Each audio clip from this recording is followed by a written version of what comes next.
Hello, ladies and gentlemen. Thank you for joining me in part 2 of this series, creating a custom vector character from scratch, which we will then import into Cartoon Animator 5 and use in some production videos, which I'll show you some real world business production videos for YouTube. So in our last video, we left off where we drug in the artwork file into this template. If you don't remember, or you're just joining us on this tutorial, you just need to open Cartoon Animator.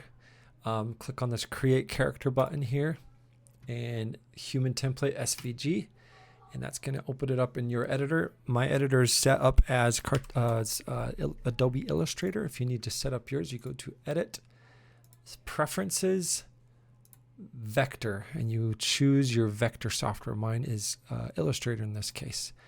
And what that does is it gives you this template. Now, I've had issues in the past with Cartoon Animator 4, and the same issues kind of crept up in Cartoon Animator 5. It's where I try to save everything here, and it throws an error here, and it loses the connection. So I just bagged that process. I thought I would be able to do it this time, but maybe it's because I have so many complex things that are not your typical, not even complex, just extras that aren't your typical things. It didn't like that. That's fine. So I always like to save an original a new file. So it'd just be a matter of, because if I come in here and I just exported this from Cartoon Animator and I just start messing around with things like, let's just move the arm, hit save, it should, even with that error in Illustrator, that's fine, hit OK, it should save it, which it does there. And so you can do that step by step, but I find that a little bit cumbersome, especially if there's an error thrown. So I just like to save this on my local hard drive file, save as, and save it somewhere on my computer and then just drag it in and import it later, because I had a bug show up when I tried to do this earlier. So once you've got that template open and you've drug your art into the template, you need to start putting it in the layers, the proper layers. Now this top layers panel, if you don't have your layers panel, you're new to Illustrator, just go to Window, Workspace. I like the Essentials Classic or Essentials. And if you don't see your tools and different things, just go to Window, Workspace, and Reset Essentials Classic. And that should give you everything you need. If you don't see your layers window, just go to the window menu, Layers. And I like to drag it out to the side on my big screen here. And now you have all your layers. This first layer is to help guide you. I just turn that off because I'm used to this, but you can definitely use that as a guide, and you can lock it here if you need to lock it. And they actually have some extras in here. At least they did. Let's see. No, they are no longer there. There were extras in here when they first had this template, the one I downloaded, but it's gone. So they've cleaned it up. Great. So I'm going to turn that off, and then it's just a matter of taking your images. So in this case, I've already done it, but let me just show you what it looks like when you drag it in. So let's pretend, let me go find this girl here, one of the very first ones. So I was finished, and I'm just going to drag it out of its tab here. I'm going to click V for selector and just drag it in like so. And what that does, I can now close this one safely, is it puts it all right here. So before you select anything else or deselect anything, so I'm going to do Control G to group it, and I'll know this is my temporary folder.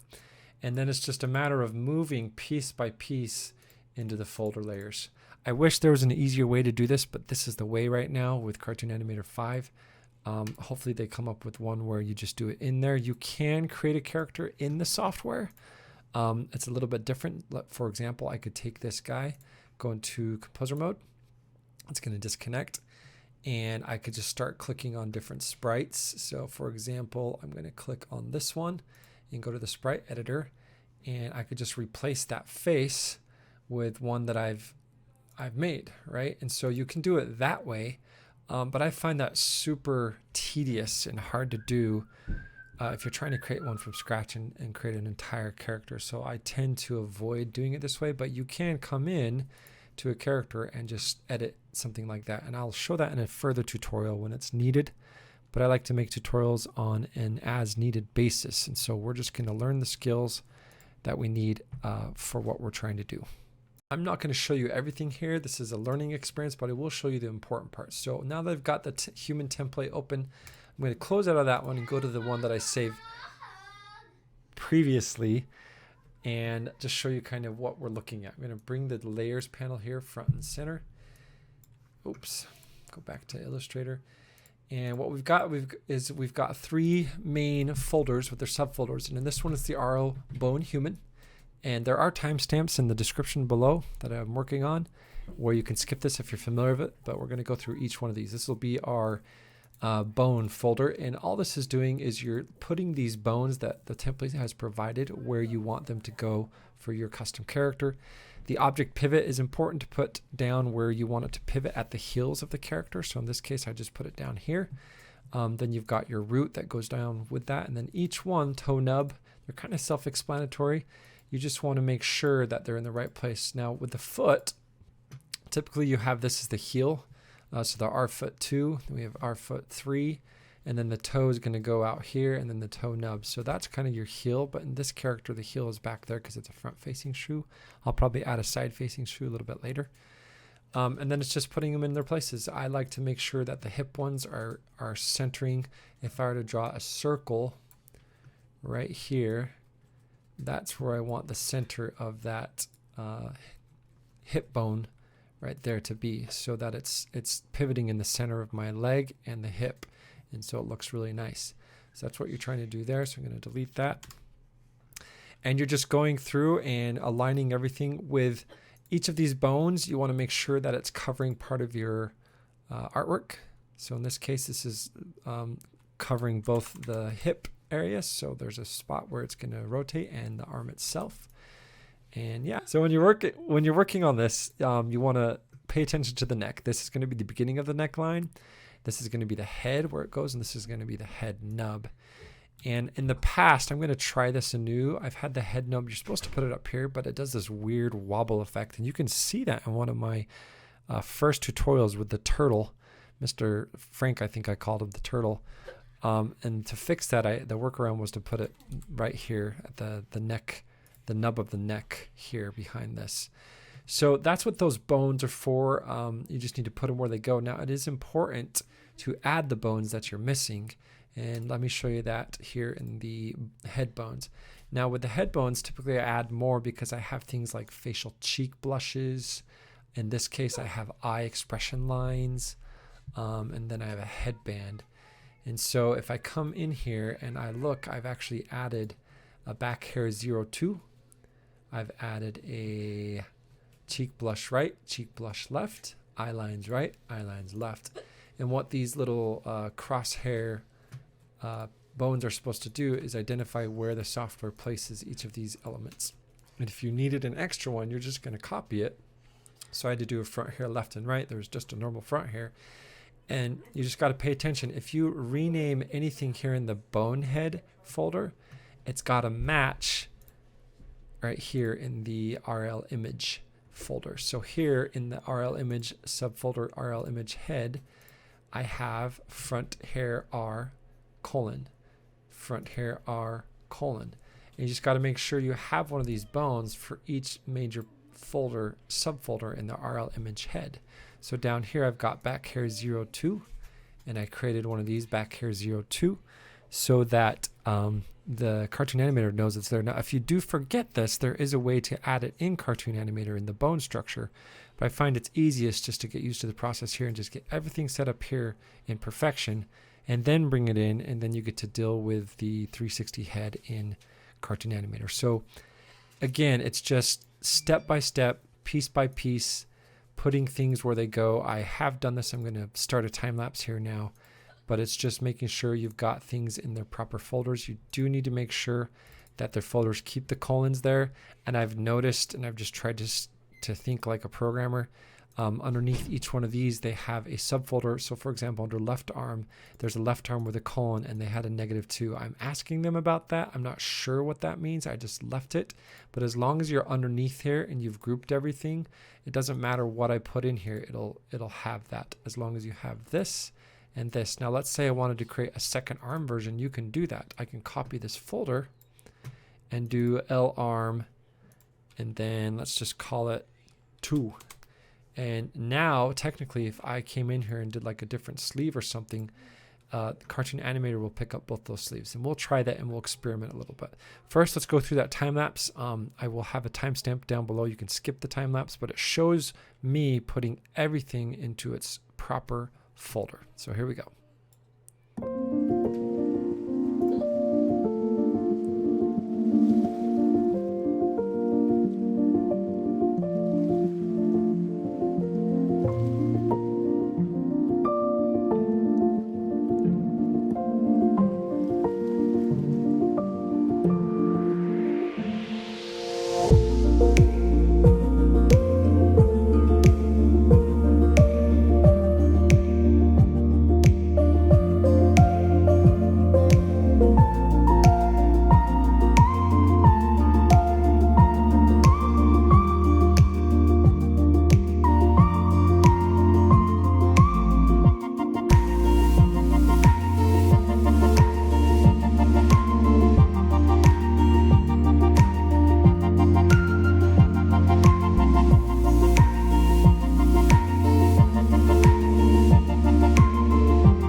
Okay, so now that we have got everything in their proper folders, we're going to save this SVG file by going to File, Save As, change it from Illustrator to SVG, check on the Use Artboards. It's important that you check that. Click Save. Then you're going to come up with these options. We're going to convert all type to outline so that the fonts aren't needed there. That's just going to create everything that's a font into an outline. Go ahead and embed the images. And then on more advanced options, you want to do presentation attributes. And click OK. And you probably will get this error. I got it no matter what I did. It hasn't affected anything. But once you have that, you can then take that SVG file that you've saved. I'm going to go find mine real quick. It's my old one. That's my new one. Drag it in. You may get an error. I think I will in this one. And that error, let's look at it, is because I forgot to put a mask layer on the left eye squint top bottom. And all that means is they're going to put one for me. It's not going to stop us, but I fixed that here in just a minute. If you do get this error, read what it says. The error reporting is so much better than it was in Cartoon Animator 4. And this, it was just intuitive, so I just got to go find that and add a mask layer because it's expecting one because I have eye white and iris, so the iris is going to move. So I just need to quickly make one here. And now that I created that missing eye white mask, I didn't do it in this video, it was in a different video, and I can show that in another tutorial. What I'm going to do is finish setting this up. So I'm going to go to composer mode to edit this character. Now typically when you import an SVG, it should go straight to composer mode. What I've done now in composer mode is I clicked on the 360 head creator, and by default it has these different poses and it tries to guess, and it does a pretty good job at guessing it. But what I like to do is start kind of fresh and not let it warp it too much. And so I'm going to time lapse this for us. But you can see the whole task here is to just make it smooth by clicking from one to another. Now I have learned from past experience to save constantly. There's that little save button on the 360 head creator, not in the file menu. And I just keep saving and saving as I do more and more work to get this head turn perfected. With such a simple character like this, I like to do a full 90-degree turn. And so that's what you'll see me do here. Is work on that full 90-degree turn.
All right, that was a quick time lapse of me doing the 360 head. Now what I'm doing is I'm using the layer manager and I'm just putting things in their proper order such that each piece goes where it's supposed to be.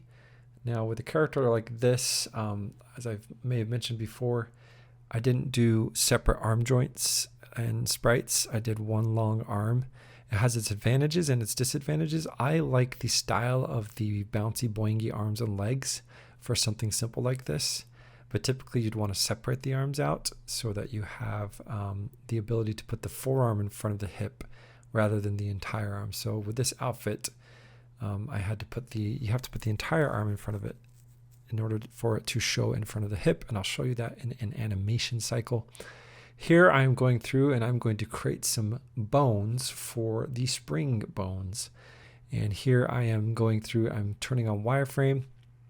I like to have my wireframe density all the way up. I feel like it gives it a smoother bend rather than having it down and be pointy and not so smooth. And so I do this to all layers. I think it gives it a much better look and feel.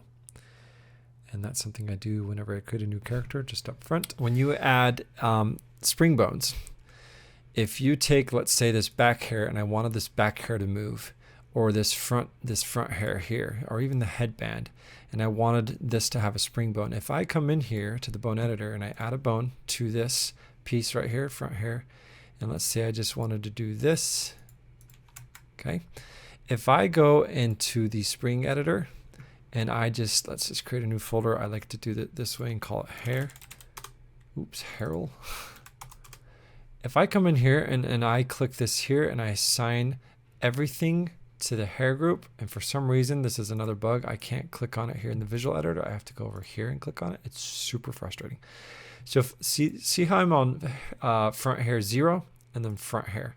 If I added this whole thing to the spring bone, the bug happens and it won't work. And if you're wondering what bug that is, go look at the previous post and video. I'll link in this.